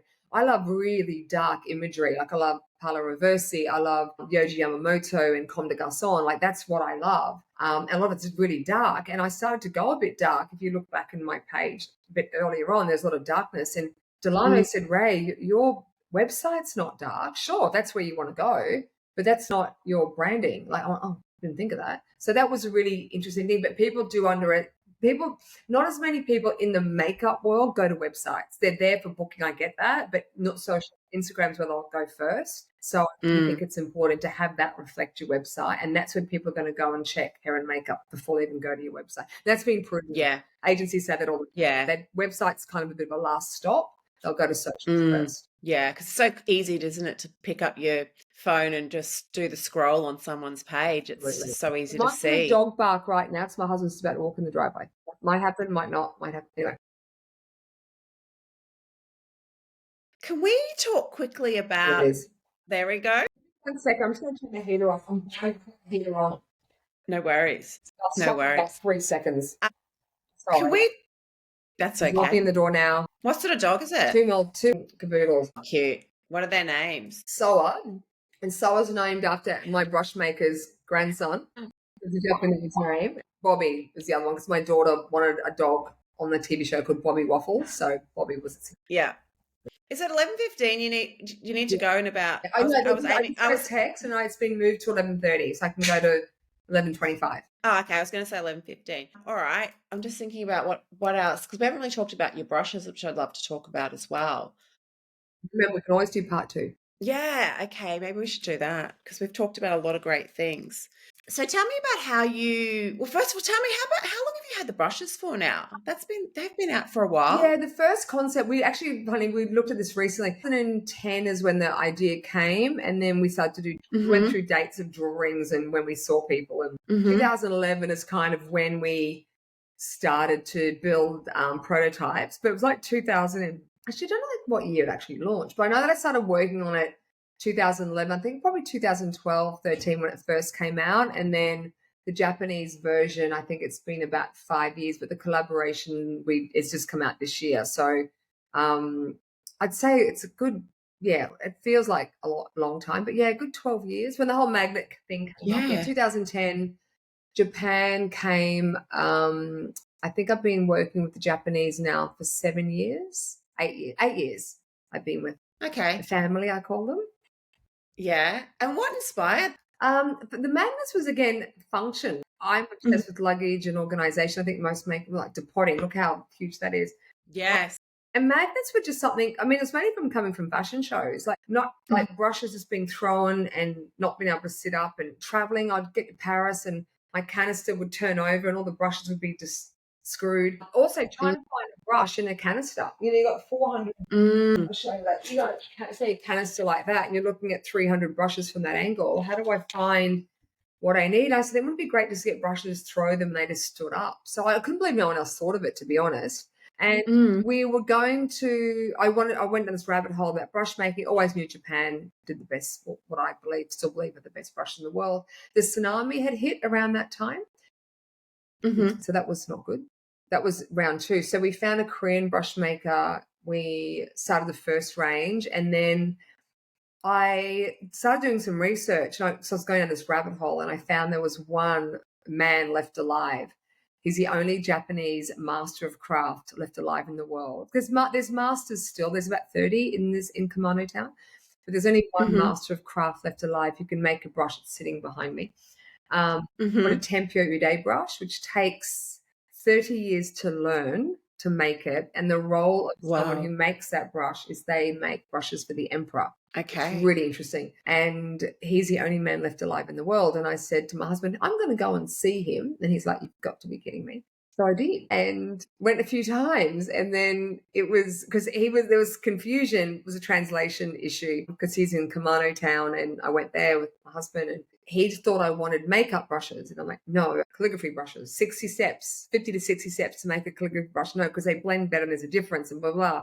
He goes, no, but there's other people in this town that make makeup brushes. I'm like, no, I want calligraphy brushes.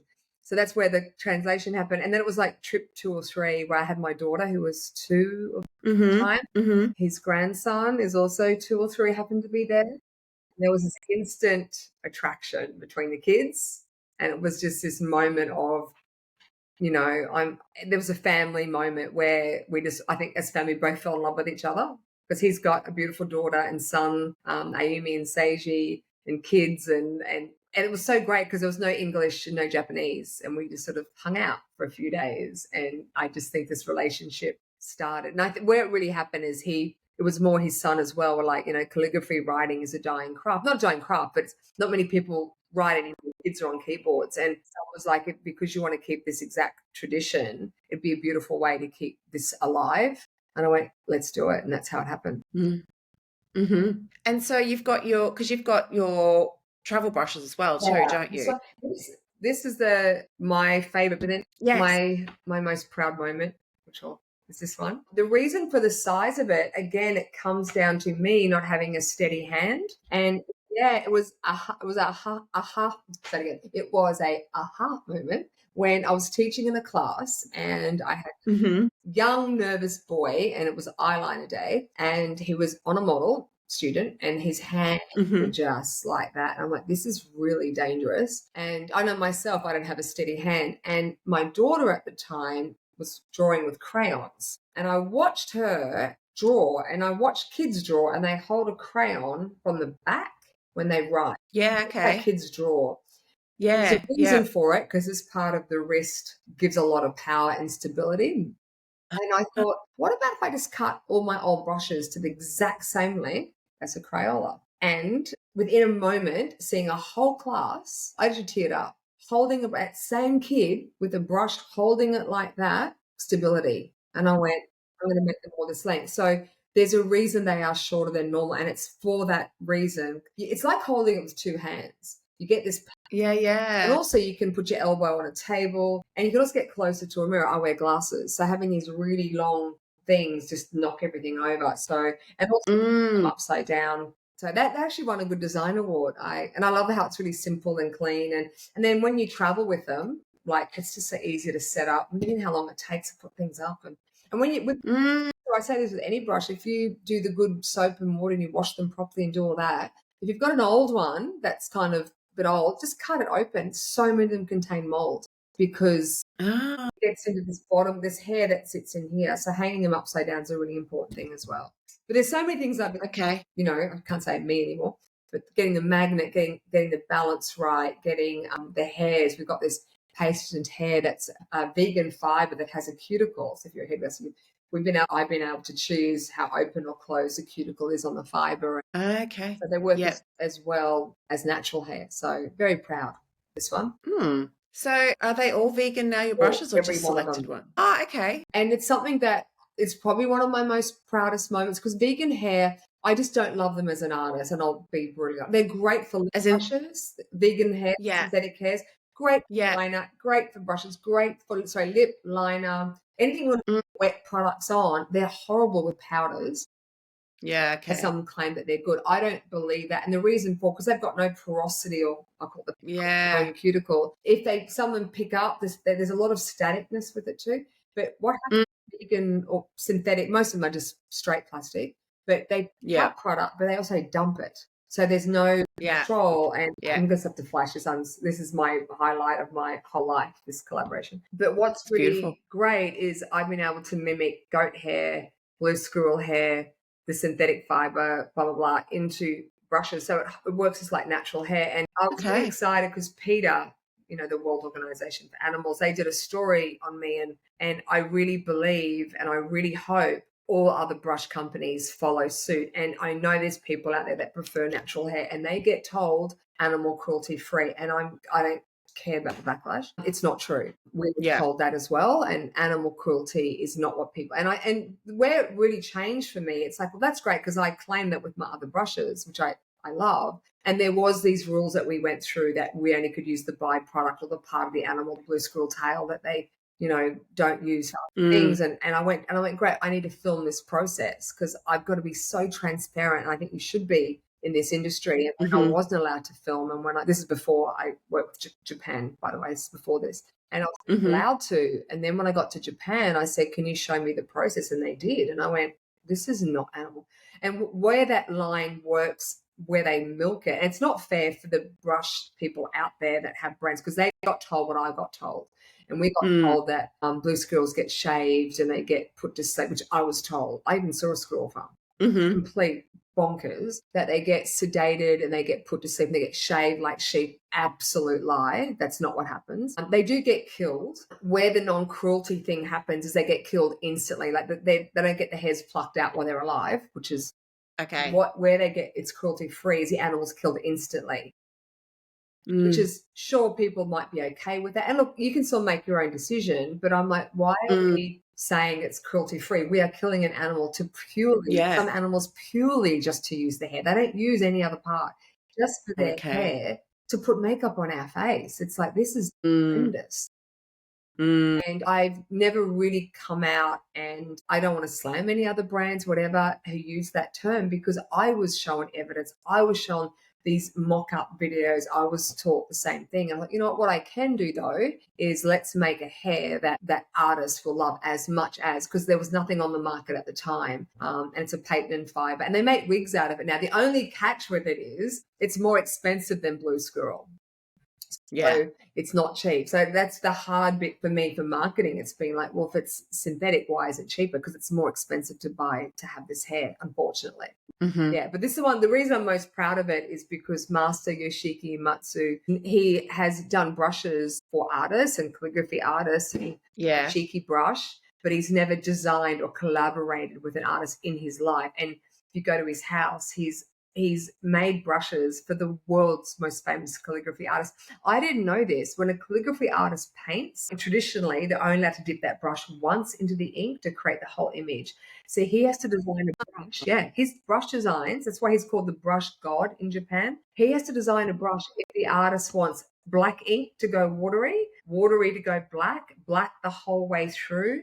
He's got to have that brush. We filmed how he makes them as well, and how he rolls different hairs and different fibers.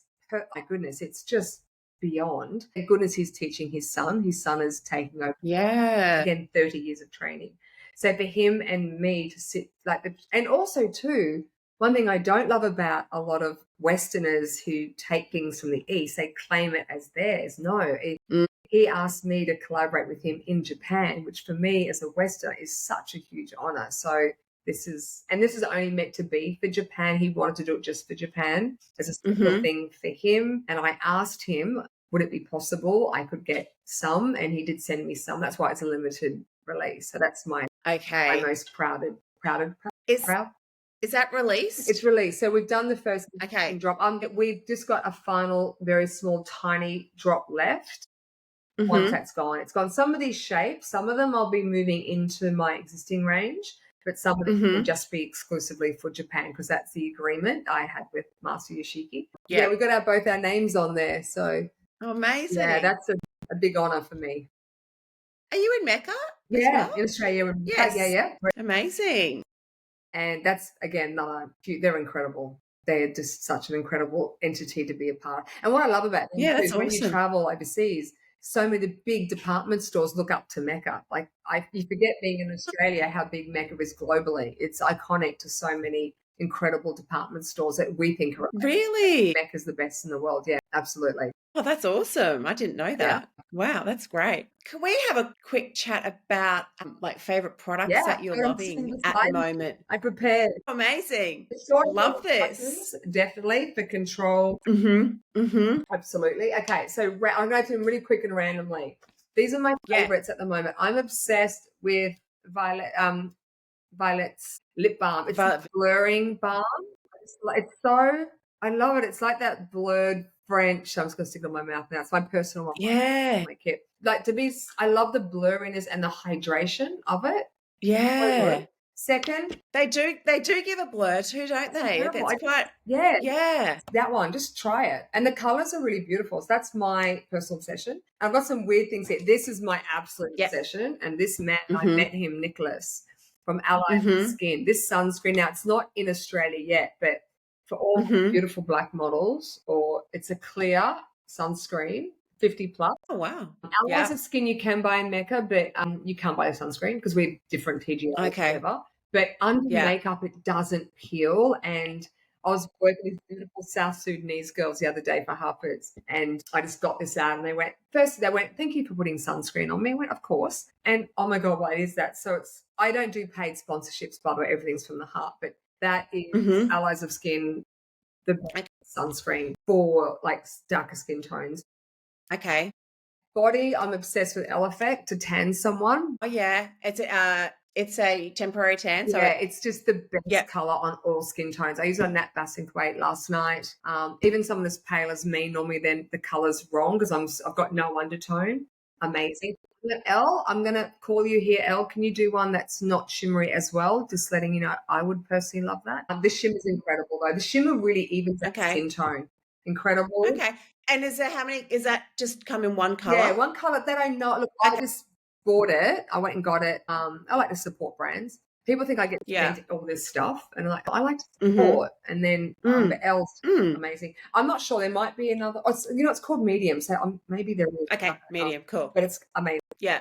For the most natural tan, there's a great. Oh, that's another story. This I cannot have. If I don't have this in my kit, I don't function. So it's Avene Sickle Fate. It's just that cream. It's the most hydrating cream, but it's burns, psoriasis, eczema. Any of those like sensitive skins, it just calms. I've never had a skin where this doesn't. I've had girls turn up with a burn. I had a recent girl who walked into a pole on her way to the shoot, and it was open, and it was so sore. And I didn't with makeup, but sunburn. It's just that cream. It's on the. I've checked it out on the psoriasis and eczema website to be used on children. So it's one of those things. If you've had surgery or a scar, and you go, I've got to put something on. So Avene Sickle, I get no pay. They should send me, like, I should have this for life. They're a great company, but this is my absolute go-to product. One of the things I was going to show, I got some weird things in my kit too. Do you want me to show you? Not weird. Yeah. Things that I'd love that. Okay, so I get these are like these stencils for like eye socketing, but they're really good in a hurry. Like, cool. Yeah, and you get different shape for eyes. I got them on, I think like a $2. Oh, in Japan, they're like it's called a Hands, Tokyo Hands. They're like $2, and they come with 5 million different shapes, and they're just really good for like even for editorial eye shape to get things symmetrical. I'm not good with like symmetry is the hardest thing, but they're really one to. I'm not going to pretend I do everything by hand. I don't. Remember these from the old Kent set at school? You put a circles. Well, what I protractor. Yeah, protractor. That's it. I blunt in the ends so it's not sharp, and you put makeup pencils in that, and it's really good if you want to create shapes or do something even. That's genius, right? Just to get something even, or to get a carve or a curve or a circle around the. Oh, I love that. And I also use this when I'm doing makeup. It's a good tool. Like, say, for example, someone wants really high, beautifully arched eyebrows. They've got a really short forehead. I always teach about breaking the face into thirds. It's really important. Third, middle of the brow, nose.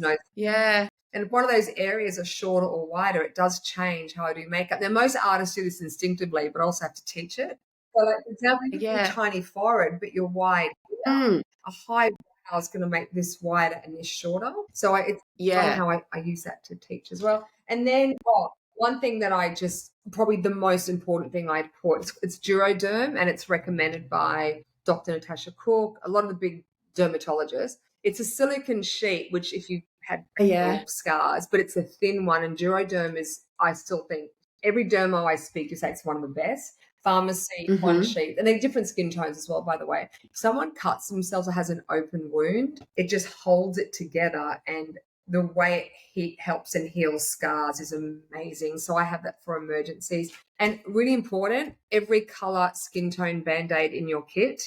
There's 5 different shades. It's such a great brand. It's called True Color. It sells it at Woolworths. There's Okay, at Woolworths. I've never seen True these. Color. And again, it's just something that we should all have. Random. These are these really ugly things that I used to bring out to learn how to do lash extension and eyebrows. But sometimes I have them to sketch out an eye shape because they work like skin. But if I'm it's weird. I thought I'd show you some of the weird things. And the other weird thing that's changed my life. So I go to Will, here's a plug for you, Will, at Eyeballs in Paddington. Anyone that has bifocals, do you wear bifocals, Vanessa? Do you know what? I'm going to have to go to the You just cut out at optometrist that because very second. I think you paused. the up close is changing for me. So that's all right. Yes. Are you back? So so we paused. Yeah. Good. No, bifocals are in my near future. Okay. Well, if you wear bifocals like I do, if you watch anyone with bifocals as a mate, you know who they are, because when they talk, they go like that. If you're close, when we do that all the time. So I'm doing that to find things or to do makeup, because that's where my focus point is. But then I look down to talk. So what he did for me, it was my idea. We reversed it. So my makeup glasses, the focus point, because when I do makeup, I'm like, genius. you don't do makeup like that and talk to people. And now with the bifocals upside down, I said, it's great. So when I do makeup, I'm at this angle. That's my focal point. And when I talk to people, I can just look up and look normally. Instead of going like that, up my nostrils all the time. Every makeup video, I'm like that. And I'm talking to people, I'm like that. Looks like I'm just being angry all the time. There you go. There's some. And the other weird thing, KY lubricant. It's great for sweaty, shine. Sheldon did this for sunburn. Mix it with blush, makes it a bit hot and sweaty. And it's really good for the skin, and very few. It's just glycerin, so most people don't react to it. So there's glycerin. I got a million random things, but they're kind of that's great. My current faves. Can I ask you about the one that you pop on wounds? Yes, the silicone tape. Yeah. In what situation would you use that on the face and go over it? Or when would you use that? We had a girl that walked into a pole and cut her face like open. Yeah. And like big hole. And I thought, okay, well, the poor girl doesn't want to miss out on this job, but she's got the most amazing skin. And if I get to it right now and put a silicone scar, silicone heals scars and wounds incredibly. I mean, there's a whole argument whether you can't put them on if it's too open and blah, blah, blah. But hey, it protects it. And because of the skin tone, I was able to put it on there. It was a still shoot. Videos is harder. I just know that one, she's relaxed, so it's the best thing I can do for her skin at that moment. So when she gets the dot, I've already started to do the right process, because it's when a skin's open or if you've just burnt yourself, the chances of scarring, if you're on a shoot and then someone's like, no, and then you put makeup on it, we're told to do that. Or, that's that moment that, when the way you treat an accident or an straight up is really important. And if you've got a medical recommended surgical tape that you can just, even on their body or blisters on their feet, like you can put band-aids on it, but this is like a wound healing. If you've had a cesarean or surgery, this is what they recommend on a scar after surgery. And I've seen, like on my daughter, she had a big cut. And being a model too, anyone, you don't want them to have a scar. I put it on her cut, but I accidentally didn't miss it. She's actually peeled off part of it. The scar underneath this, and you wear it for 4 to 5 days if you can. Don't take it off. The part that's left out is bright red. The rest is 99% skin tone. Wow. It's that good.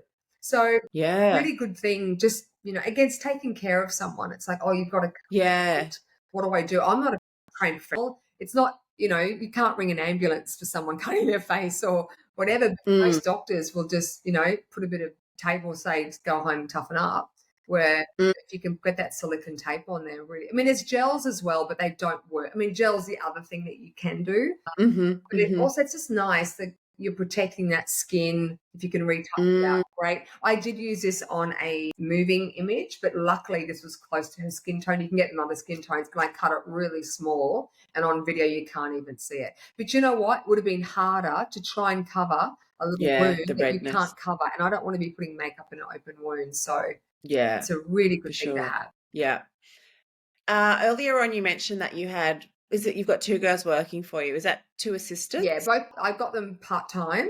So yeah, I have Okay. two. One for social media because it's a different mindset. So I get the Hmm. imagery, I know what I like, and then she is really good at graphic design. So someone with graphic design is really helpful. She does.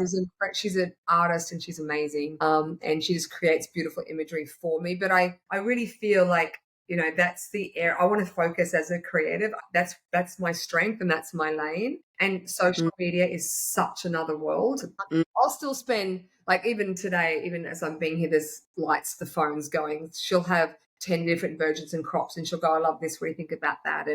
And finding mm, someone with taste exactly like yours is really important. yeah, It's easier. yeah, for sure.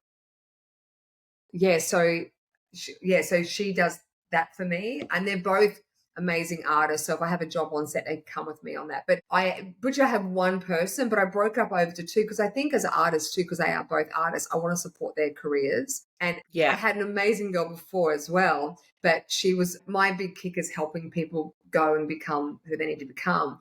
And yeah, with our okay. jobs being all over the place, it was easy for me to have two part-time that we can move around. Um, Hmm. yeah, but it's really important to have someone that can make your job easier. So the socials I can't take full credit. Like I choose what goes up there and the makeup is Yeah, that I do. But yeah, having someone that's not my strength. I know what yeah, yeah. I know what I like. Mm. I'm good at knowing how to create what I like visually when it comes to the socials. If someone's listening and they want to assist you, Mhm. is that something that Yeah, that you still take yeah, on another? all the time, Yeah, okay, all the time. cool. And there's And a few things that I'm going to put into that now, like hmm, when having a car does help because locations move. yeah, yeah, Having a bit of experience, like you'll come to set, and honestly, if you've never worked with me before, your job yeah. will just be organization, being quiet, keeping it clean, and just Mm, being very quiet in the background. It's not a teaching moment because I'm there being paid to do a job. But yeah, I do take yeah. assistance on all the Okay. time. And it's like, it could be 4 a.m. start. The car thing is only, I mean, you don't always have to have a car. It depends on the location and just patience Yeah, because, my job can be Friday at 5 a.m., but on Thursday it's moved to Sunday at 2 p.m. So the yeah. flexibility. I do have a big waiting list, but it's interesting. Not many people, when you tell them that a lot of the jobs that you do, you don't get paid for, their hours are crazy, there's no overtime. It's just the way it is. And a lot of them, a lot of people don't want to do this job, which is great because it leaves room for the people that really do. But yeah, I do definitely take on assistance for sure. Okay. And is it best that they contact you or your Yeah, agent traditionally, or it's great when you do, and sometimes for me, it's there's no system. So what will happen? This is what I love. I love agency absolutely, but when you go to the agencies, really important tip. There's a lot of great artists in the agency, and you might want to assist anyone, but anyone in fashion. Don't write, "Hi, my name's Joe, and I want to assist an artist." No, that they won't. They'll ignore it because they get that mm, every day, all day. What you want to do is, hi, I really love the aesthetics of Ray or blah, blah, blah, or co hair's work and what I love, blah, blah. And we just want facts. I have a car. I am a hairdresser, or I can't do hair, but I'm great at organization, or I've got OCD. I'm great because we want to hear organization because that's the main thing. yeah. Job. I'm hardworking. I'm blah, blah, blah. I've assisted here before. I've done this before. You don't have that much experience. No. No need to respond. That's the key. No need to respond. No, you're really busy. Then every so often, just because that no need to respond is like, great, because I'd love you, but You if you get want me it. to respond, that's going to stress me because I don't even know when my job is. And how most of my assistants happen is I've got a job Thursday, 6 models. I need someone. I'll go and have a look through so constantly just being gently present is a nice thing. Hi, I'm Hina, Yeah. based in Sydney. I'm great at nails, OCD. I have a car. I'm free this Thursday. And that's how every assistant who ever I've taken on as a full-time role with me has always got their role. Email the agency, email me direct. Absolutely not a problem. Photo is great because I'll get 10 Samanthas. I don't know who's who. It's sort of reminding me photo, to be able that's to good. face because I get these great. Where are you? Oh, remember, I'm in America. I live in America, and Mm, so just something you don't need to respond to. What can you bring to the table? If you don't do hair, makeup, whatever, are you OCD? Like, what can you do on the day? And you've got to remember yeah. you won't be allowed to do makeup on the day. They're paying for me to do the makeup, but you can just be Mm, there. And when you're on that set, be a fly on the wall and don't be loud and don't pull your phones out. And what I always say first thing, offer whoever just to go through and help clean their kit. Because one, you know what they use, two, you know where things are, and three, mm. just make our job easier is really good. Yeah, that's great advice. Ray, this has been a fab chat. Thank you so Yeah. much. We've just talked about some really great things I think that will help artists that, I don't know, I just think that aren't spoken about that are really, really important. So thank you so much. You're And thanks for so welcome. talking about how you still have fear in a job. I think it's really great to hear those things. And, not great to hear it, but you know what I mean? It's great to share I our wish I didn't, experience. but it's the way I am, and it's never gonna like I thought it honestly it would change, and being nervous, I think I love it because I care, and I want to be Yeah. really, really good at what I do, and I think the nerves do also come. I'm not naturally, I don't have that natural ability, and that's also people listening. I'm not the kid that drew art at school, and I wasn't that person who Mm, can paint. I failed art at school. I still I don't do my own face charts, so I feel like I've had to mm, work a bit harder to get the same result. So that bit of push and nervousness, because I honestly know deep down I don't have that natural hand. So things don't come as easy as I think that's also with the surgery on my hands that also causes a bit of issue. So if you're mm. waiting for the anxiety to go, absolutely. It's yeah, okay. Go and watch the Dior and I documentary. It just brought tears to my eyes when Raf Simons was called to head Dior for the women's. He's been mainly a menswear designer. He got called to design for the biggest house in the world. There's a moment where he Okay. cries because he just doesn't believe he can do this. And it's like, that's Raf Simmons, and Okay. so many of us are like this. And so many others that Mhm. I talk to are exactly the same. So feel the Mm. fear and do it anyway. That's what, Yeah. that's a famous saying. Love it. Yeah. Yeah. Thanks, Pleasure, Ray. Vanessa. We can do part two. We need Definitely. thanks. Thanks for Definitely tuning in. part two. Bye.